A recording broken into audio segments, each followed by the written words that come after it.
Congratulations, sir. You just won the election. It was 10 o'clock, and you looked at the numbers, and I'm sure you felt that way. This election was over, and then they did dumps. They call them dumps, big, massive dumps. Big, massive dumps.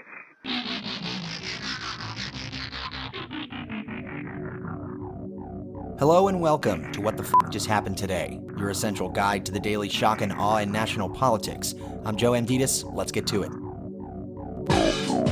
It's Monday, November 30th, 2020. Welcome to day 1411. Hospitalizations of COVID-19 patients in the United States reached an all-time high of 93,238 on Sunday, surpassing Saturday's record of 91,635 patients. The number of coronavirus infections in the United States, meanwhile, surpassed 13 million on Friday, and Sunday marked the 27th consecutive day that the U.S. reported more than 100,000 new cases. Meanwhile, Moderna applied for FDA emergency authorization for its coronavirus vaccine, becoming the second company to do so.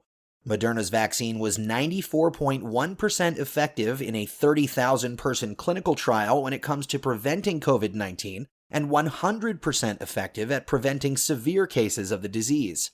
If approved, vaccinations for Americans could begin as early as December 21st. Moving on, Joe Biden's senior communications team at the White House will be composed entirely of women, a first. Jen Psaki, a veteran of the Obama administration, will be White House press secretary. The transition team also announced that Kate Bedingfield will serve as White House communications director, Karine Jean-Pierre will be the principal deputy press secretary, Pili Tobar will serve as the deputy White House communications director, Simone Sanders will serve as senior advisor and chief spokesperson for Kamala Harris, and Ashley Etienne will serve as the communications director for Harris. Biden is also expected to nominate Neera Tanden for director of the Office of Management and Budget, and Cecilia Rouse to be chairwoman of the Council of Economic Advisors. Tanden would be the first woman of color to oversee the agency, and Rouse would be the first woman of color to chair the council. Biden will also nominate former Federal Reserve Chair Janet Yellen to be the first female Treasury Secretary.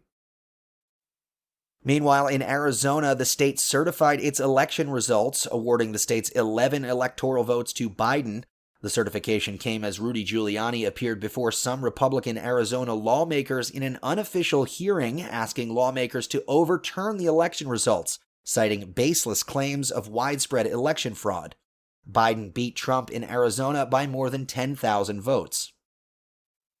Two recounts in Wisconsin, meanwhile, which were requested by the Trump campaign, were completed and also confirmed that Biden won that state.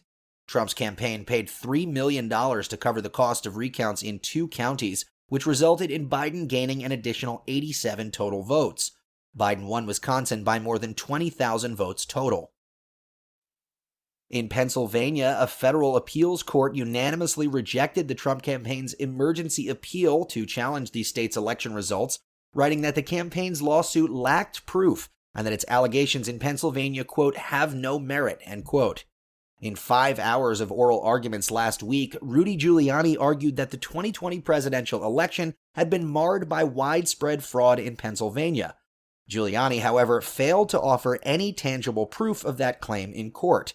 The three-judge panel for the Third U.S. Circuit Court of Appeals denied the campaign's efforts to refile its lawsuit, saying, quote, charges of unfairness are serious, but calling an election unfair does not make it so.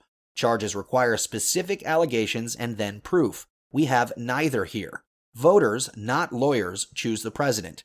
Ballots, not briefs, decide elections, end quote. And finally, Trump says he'll leave the White House if the Electoral College affirms Biden's win next month.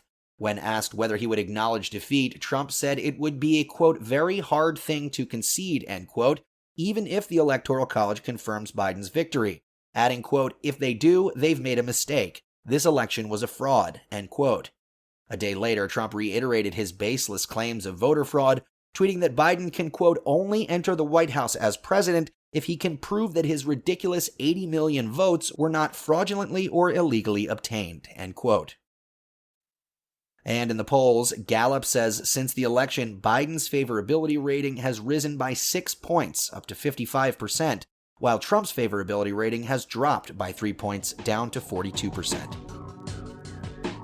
That's all for now. You can find the links and sources for all of these stories on the main website. And as always, visit whatthefjusthappenedtoday.com for the latest news and headlines. Until next time, I'm Joe Amditas.